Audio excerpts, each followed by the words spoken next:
moving to the other side of the screen now. So we're going into the players round, which is basically what it's like as a player. So obviously we now heard what it can be like to be a DM. We're now going to hear what it's like to be a player. And I think one thing we're going to bring up is when you're designing characters, there's always this desire to make like the best possible character you can make. But I think sometimes in that we get a bit muddled up in what we're trying to create. So I think what we really want to discuss is how do you make a compelling character? You know, what makes a character compelling? So makes it interesting. That's a very good question, especially for new players. Yeah, Yes. because I've observed like a big difference in how I used to make characters and how I now make them. It's completely different. Exactly, and I think the same with me as well. You want to make a character that your DM can get their hooks into, or you know, if you want to make a character where the DM sort of ignores you, that's fine. Like I've had players like that who, you know, they don't really want a story, so you know, you make sort of quite a not a basic character, but a character that fits in the things. But I've had players who really want to shine, and it's trying to help them create those characters that are compelling, give them those little nuggets and things. So, you know, I'm just going to go to each of us and then back to me, Anton, this time. What for you, Anton, is, you know, how would you describe a compelling character?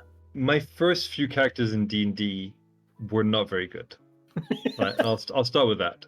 They were just one-dimensional, tropish, both in terms of role-playing potential and also in terms of how they were created, stat-wise and build-wise. Just not interesting, could do better. And what I found makes a good character is a character that has a duality. So they have different facets to their personality, so that they're not one-dimensional. Let's take the recent example of Magnus, who I was playing in the Cormier campaign. And Magnus is a soldier, but he's also got a bit of cleric in him. So there's faith. He's learned, and the duality of this character is he's moving from, call it the army, the armed forces of Cormier, into an adventuring group. So he's gone from sort of a lawful environment to a completely chaotic one. And in that process, he's had to change his perception of things, of what he knew. And he's had to kind of learn about empathy, right? And become more empathetic. He can't just treat people like soldiers, right? He has to learn about them and discover their weaknesses. And that's the duality. The personality changes over time from one dimension to another. And that's something I find most good characters have. I don't know if you agree with me, Dan or Carl, on that. No, 100%. Yeah, I'd agree with that. Yeah. Interesting characters develop.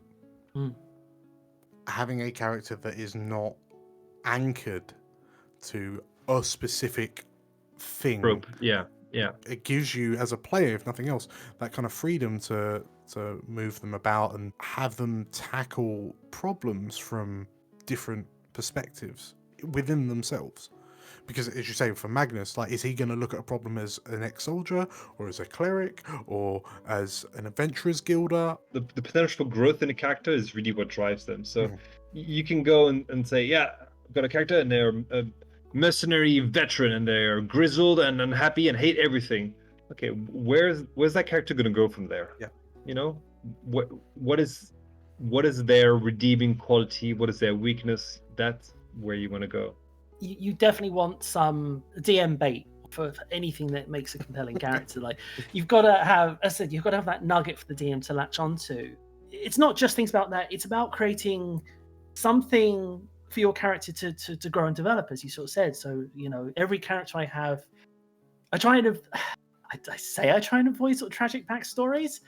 Catcher not being the good example of that. I think I deliberately gave her one, but most of my characters don't have too tragic a past. They're actually quite normal, but they've got something to help them grow. Like my first ever character group, who's just a lovable idiot, had strong family ties, and it was his family that helped him grow as a character, and it was the family that gave the bait to Dan to latch onto and help him grow from a lovable idiot to eventually war leader of his own orcish tribe. And it was that develop of someone who introduced himself by cutting a table in half to someone sitting on the back of a war mammoth, a completely different character. And to me, even when people bring me their character designs, it's those things I look for, is how I can take this character from how they start and turn them into something heroic, because that's what you're trying to be. You're trying to be a hero, and you've got to have those hero moments. And for me, a compelling character is one that evolves. Like you know, I will look at those, and I'd love to play those as well. So and especially at the moment, even in the Explorers of Elsewhere, character is slowly evolving, and I'm looking forward to seeing how she evolves, because that's the things I look for when I design my characters, to grow. Yeah, and so it's not easy to do. Like I don't know how you find that secret recipe. You have to play around with the backstory, the characters, and the way you improv them. I wouldn't be able to write down a recipe for finding a compelling character. It doesn't.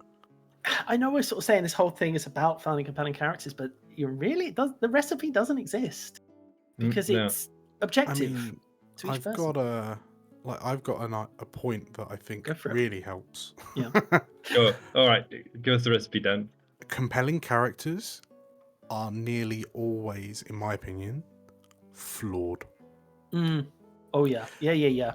So, if we were to compare, for example, Superman to Batman, one of those superheroes arguably is intensely more interesting than the other.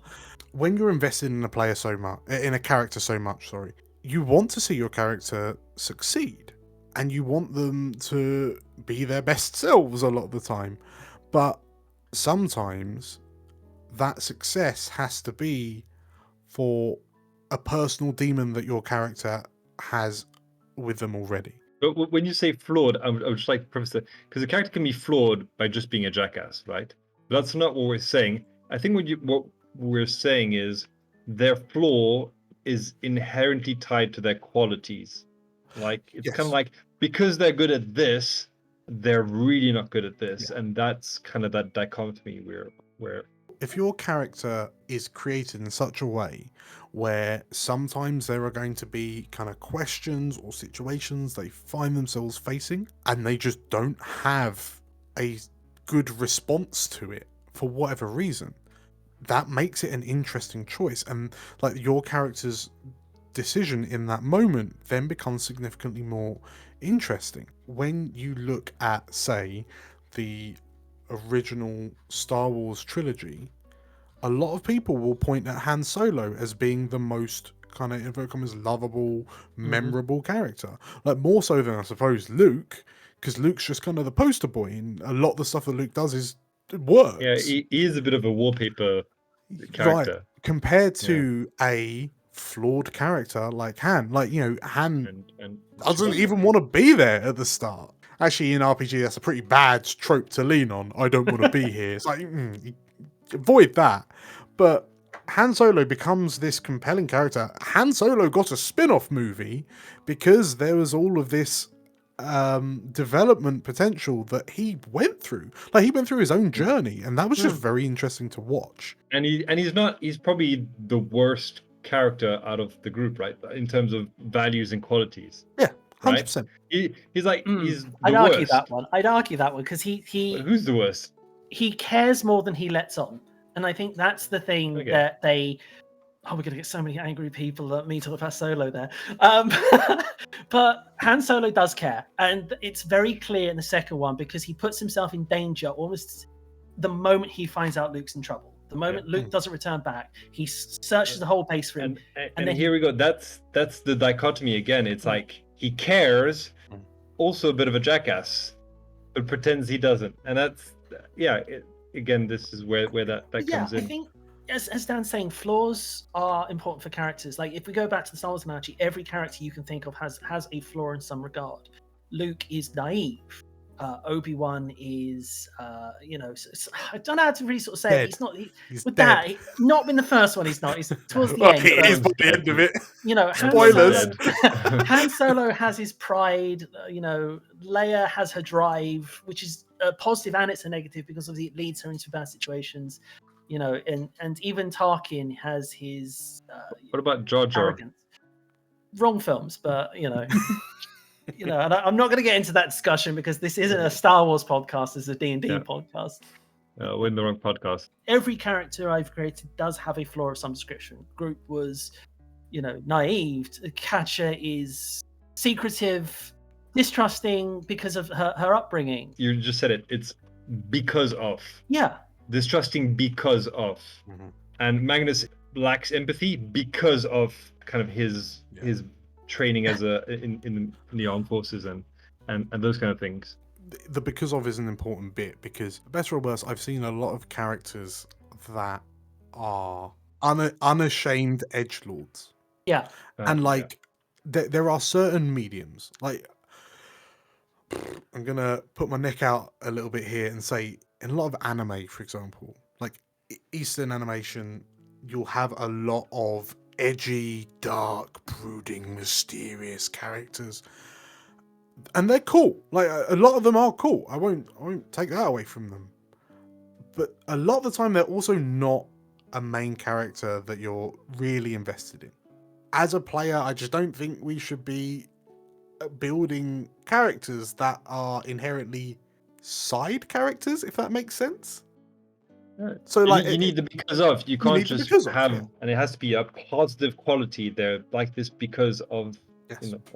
Yes. Slightly off topic, but I'm going to say, if you're creating a character for the first time, I also have a recommendation, is to base the character on a slightly different version of you. And I'm not sure everyone does this, but I would say, like, take something that you relate to, like an experience you've had when you were younger, when you were older, or somebody you know, what their path was, and then you'll have a character that's similar to you, but different in some ways. And that's a really good reference for starting a character, because you kind of know what they've gone through and know how they think. And so quite a few of my characters, vastly different, like Magnus and Damien, my barbarian rogue, they're similar to me, but in different ways. And so you can actually have very different characters, but still have them relate to you. I don't know if Dan and Cole, you build characters the same way, or have had characters that are the same? Personally, no. I try not to make characters like me. I always try to build a character that is very much unlike me, because I enjoy... I come to D&D not to be me. I come to D&D to be... And not in a bad way. I come to D&D to play as characters. So I always like to create characters that are much larger than life than myself, or, are very much unlike me. I'm not a half-orc barbarian with the IQ of a rock, not a red-headed singer actor or female. But in terms of the backstory or how they interact with people, is there nothing that you would pinpoint? I personally, and it's only a personal thing, I know other people who do this, but personally, no, I don't use any...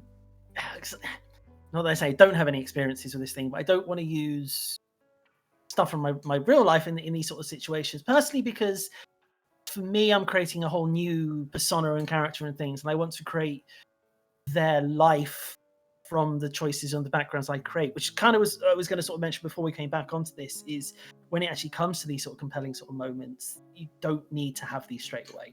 I think this is the point I was going to... You don't need these straight away. For group, these things came later. So my other characters, they were there from the start, but then that was because, the DM wanted those things. You don't have to have these compelling moments. You can think about them and have them build up. Or if you want, you can work with your DM to create those moments. Because we could easily get wrapped in like all the different ways we make compelling things, but to be honest, for each person it is different. Like as we've just demonstrated, use real life experiences. I don't. I say that, but Balthazar is not based on me at all. Really? I could have sworn you were sort of like a man in a metal suit, but I do wear glasses. Maybe that might be it, but like his whole personality and character-wise, very different, and that's probably closer to what you do, I think. And it's also very interesting to have that character.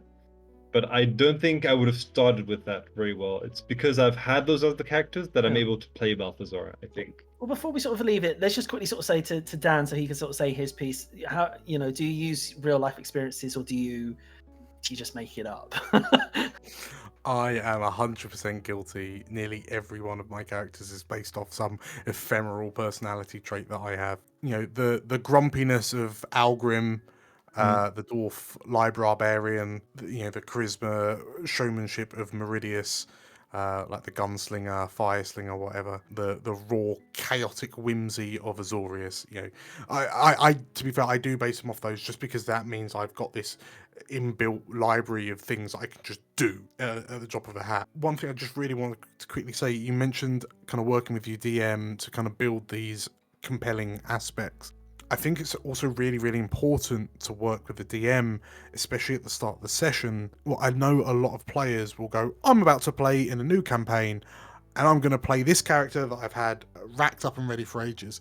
But like, you then potentially run the risk of your character not really having anything to do with the campaign. We're looking at doing a Wild Beyond the Witchlight campaign separately to the channel. There are so many interesting and intriguing plot hooks that you can weave into your character, that you can build a character around, which then intrinsically ties your character in with the story. And just by doing that, suddenly your character becomes more interesting and compelling because they matter at that point. Mm-mm.